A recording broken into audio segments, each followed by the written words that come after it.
Olá, meu nome é Andrei Soares, sou chair do LACOG-GU, oncologista clínico do Centro Paulista de Oncologia do Hospital Albert Einstein. Estamos aqui na ESMO Munique 2018, estou com meu amigo Fábio Cater, oncologista clínico da ABP, e a gente vai falar um pouquinho sobre o que teve de câncer renal. Acho que câncer renal talvez tenha ficado numa posição intermediária entre novidades. Eu acho que próstata foi realmente mais interessante quente. E bexiga foi um pouquinho menos. Menos esse ano. Então, começando com câncer renal, Fábio, vamos tentar passar da doença localizada, da doença metastática. O que a gente teve de interessante aí para câncer de rim? Na doença localizada, o que eu separei como interessante, Andrei, foi o estudo Atlas, que é o 4º estudo de adjuvância para câncer de rim, que infelizmente foi um estudo negativo, mais um estudo negativo. Então a gente já tinha o STRAC, o ASSURE, do Pazopanib, o PROTECT, e agora o Atlas, enfim, é o 4º estudo de adjuvância. Esse estudo, infelizmente, foi negativo para a sobrevida livre de progressão, ou seja, para recorrência, e nem queira dizer, então, de sobrevida global, porque não tem nem dado para isso ainda. Mas o fato é que axitinib versus placebo não conseguiu diminuir o risco de recorrência.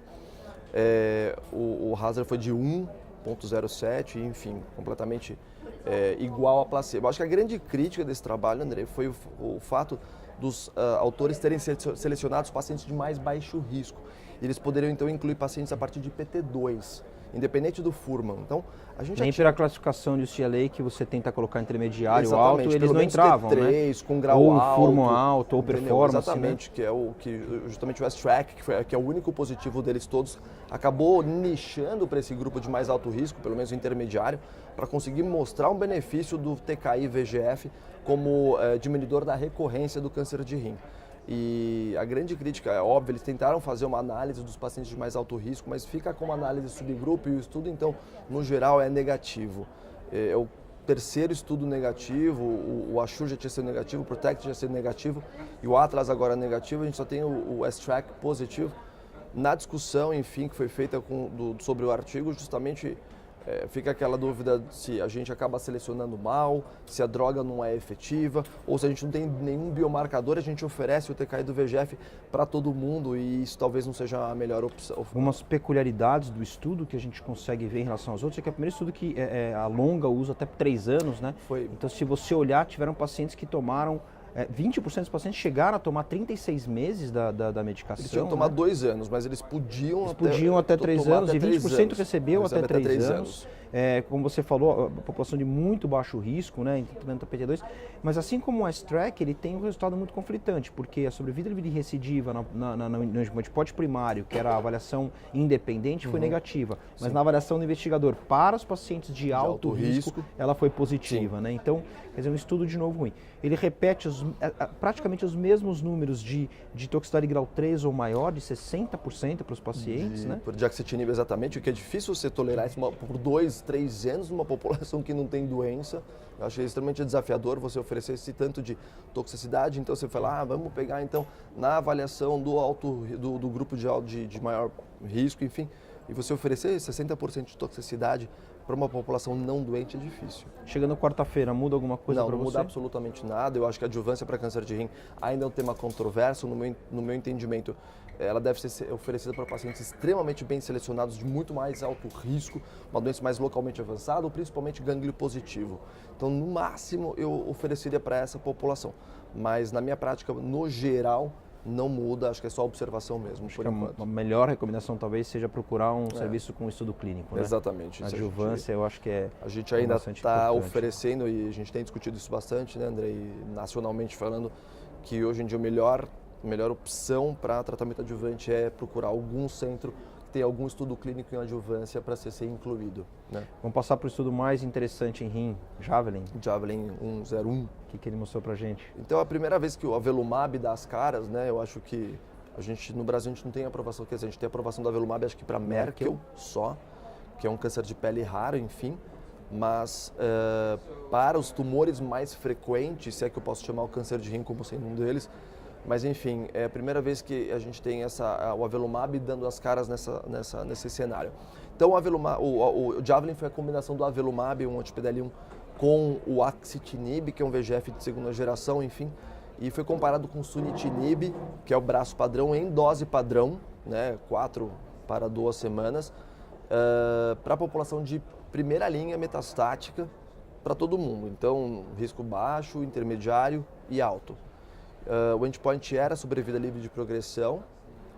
E, enfim, na verdade, o endpoint era o endpoint combinado, sobrevida de progressão e sobrevida global na população PD-L1 positiva. Exatamente. Que chamou atenção que foi 63% da população que era PD-L1 positiva. Eu achei... Sabe que o marcador que a Merck usa, barra Pfizer, que desenvolveram o Avelumab, é um pouco diferente, tem uma sensibilidade maior que os outros, mas realmente eles acharam um número de PD-L1 positivo bastante alto, né? E quando a gente vai para outros estudos, depois a gente fala do Emotion 151, que é outro fase 3 de atezolizumab com bevacizumab, a gente também tem uma coisa parecida, que ele também fez um co-primary endpoint, né, que foi a sobrevida livre de progressão na população autoexpressora, no caso do Emotion 151 foi IC2 e IC3, e sobrevida global. Então, essa metodologia estatística de colocar 2 endpoints primários no mesmo estudo é interessante. Então, no Javelin, ele colocou então a sobrevida livre de progressão na população autoexpressora, e eles obtiveram um resultado favorável, eles conseguiram demonstrar que você tinha o hazard ratio de 0,61 para a progressão, dando uma diminuição do risco de recorrência de 39%. Estatisticamente significante, isso foi traduzido em 13,8 meses de sobrevida livre de progressão versus 7,2. Isso é histórico. Vamos comparar com os outros 2 estudos de primeira linha, que é o Checkmate 214, que deu 11 meses e meio. Vamos comparar com o Emotion 151, que também deu 11 meses. Então a gente tem isso na avaliação do investigador, porque para o independente caiu muito, para mais em torno de 9, 10 meses, né? Então... Mas de qualquer maneira, assim, é um número que chama a atenção, 13 meses é um número que chama a atenção para essa população autoexpressora. Então, ele acaba colocando isso como um foco do trabalho, do estudo. E eu acho outra coisa, André, que a gente tem que chamar a atenção para o Javelin é a taxa de resposta, que foi 55%, 60%, enfim, 55% para avaliação independente e 60% para o do investigador, mas de qualquer maneira é uma taxa de resposta bastante interessante. A gente tem uma taxa de resposta de 47% no Checkmate 214, que para a população autoexpressora chega a 55%, se eu não me engano, e bastante em linha aqui com o Javelin, mas a gente está falando de 55%, 60% de taxa de resposta. Então, se você pegar uma sobrevida livre de progressão de 13 meses, uma taxa de resposta de 55%, 60%, o estudo se torna extremamente sedutor.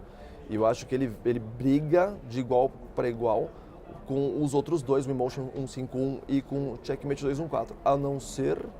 O mais importante. O mais importante, que é a sobrevida global. Que na verdade não quer dizer que ele é negativo, hein? Sim, claro, ele ainda teve pouco evento. Acho que o mais importante a gente colocar é que o estudo ele não é negativo para o endpoint de sobrevida global, né, o Javelin. Ele, na verdade, houveram poucos eventos para que ainda conseguisse ter alguma avaliação 74% adequada. 74% da população ainda está em tratamento. Então, você não tem número de mortes suficiente para demonstrar benefício de sobrevida global.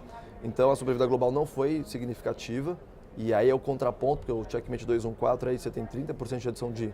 Mais quando foi... 37% de morte, quer dizer, a primeira estudo que desde que chegaram nos TKIs realmente teve impacto em sobrevida global. Até então não teve. Foi quem quebrou realmente o paradigma hoje, talvez o tratamento do câncer renal.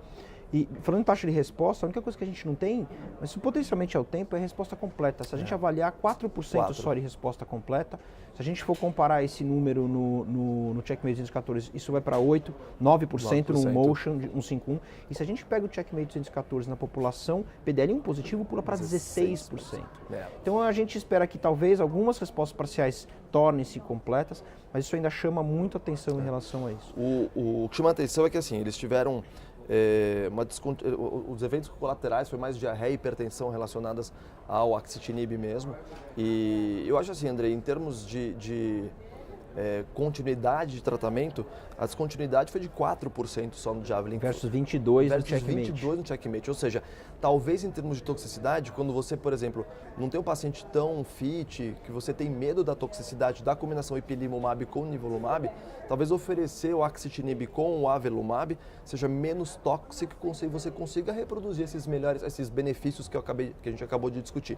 Então, acho que o perfil de toxicidade também da combinação, dessa nova combinação, se torna um pouquinho mais atrativo do que o excesso de efeitos colaterais que a gente tem invariavelmente aí no checkmate 214. E se a gente olhar, no checkmate 214, 60% dos pacientes precisaram de alta dose de corticoide. Exatamente. E no Javelin somente 11% dos pacientes só. precisaram. Então, 11, assim, 12%. É realmente muito mais bem tolerado. Exatamente. Agora, acho que faltam duas coisas para a gente conseguir trazer o que foi a primeira combinação, né, de imunoterapia com um TKI, a gente já tinha o combo de imunoterapia, que é o que a gente já falou sobre vida global, e uma análise de qualidade de vida, né?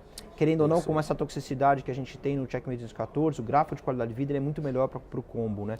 E a gente ainda não tem isso na combinação.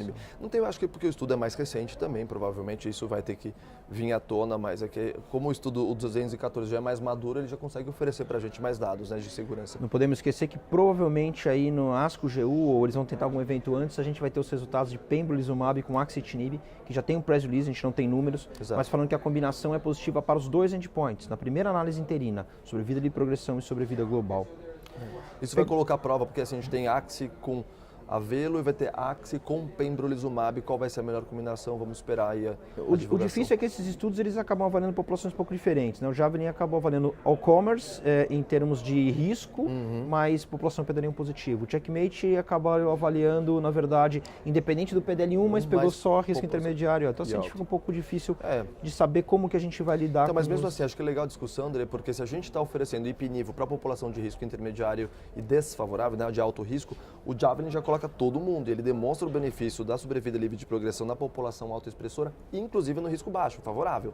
Então, de repente, que a gente tinha do checkmate 214, a gente não vai dar IP e nível quando da avaliação da população global, os pacientes de risco favorável não se beneficiavam, eles melhores consultante, agora talvez uma imunoterapia para risco baixo, para risco favorável. A avelumab e axitinib pode ser uma opção. E nos PDL1 positivos, risco intermediário alto, a gente vai temos duas opções aí que acabam pegando os dois estudos. O contraponto é o Emotion 151, também é um estudo de fase 3, que também demonstrou benefícios sobre a vida livre de progressão na população IC2 e IC3, inclusive no risco favorável também. Então, é outro que briga para essa população de risco favorável. Bom, a gente está falando aqui muito de combinação, isso traz toxicidade e isso traz toxicidade financeira para o sistema, ou para o paciente, ou para quem for pagar isso. Existe alguma perspectiva de monoterapia? A gente estava conversando um pouquinho, tem 2 pôsteres que foram apresentados agora na ESMO esse ano, que a pergunta é, será que a gente precisa né, se a gente fez a combinação, então se o braço padrão era o VEGF, o TKI do VEGF, versus os grupos de estudos que têm sido o TKI do VEGF mais uma imunoterapia. A pergunta é, será que só imunoterapia seria suficiente para brigar com o TKI do VEGF? A gente tem 2 pôsteres, né, André, que a gente viu, um de avelumab sozinho e um de pembrolizumab sozinho. Nesse do avelumab é uma população mista de pacientes de primeira e segunda linha. Você tinha 60 pacientes na segunda linha, na primeira linha e 20 na segunda linha, isso mesmo, mostrando que avelumab sozinho dava uma taxa de resposta 13%, enfim, não muito animadora, mas de qualquer maneira, uma sobrevida livre de progressão, se não me engano, de 8 meses, enfim. Mas o do pembrolizumab chamou bastante atenção. Eram 107 pacientes, se não me engano, e primeira linha dando uma taxa de resposta de 38%. Isso na população em risco intermediário e mau prognóstico. Exatamente. E 27%, que é muito parecido com a combinação de nível e IP, por exemplo, de 29% nessa população. Né? Então, com uma droga só. Talvez a gente precise saber se a gente precisa das 2 drogas.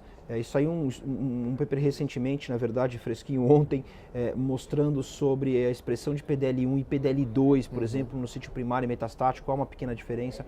Talvez isso envolva algumas coisas que a gente está falando aqui sobre, eventualmente, as diferentes respostas de avelumab versus pembrolizumab, um anti-PDL1, outro anti-PD1. Você pode perder a ligação do PDL2, que pode ser um mecanismo intrínseco ou até mesmo de resistência adquirida.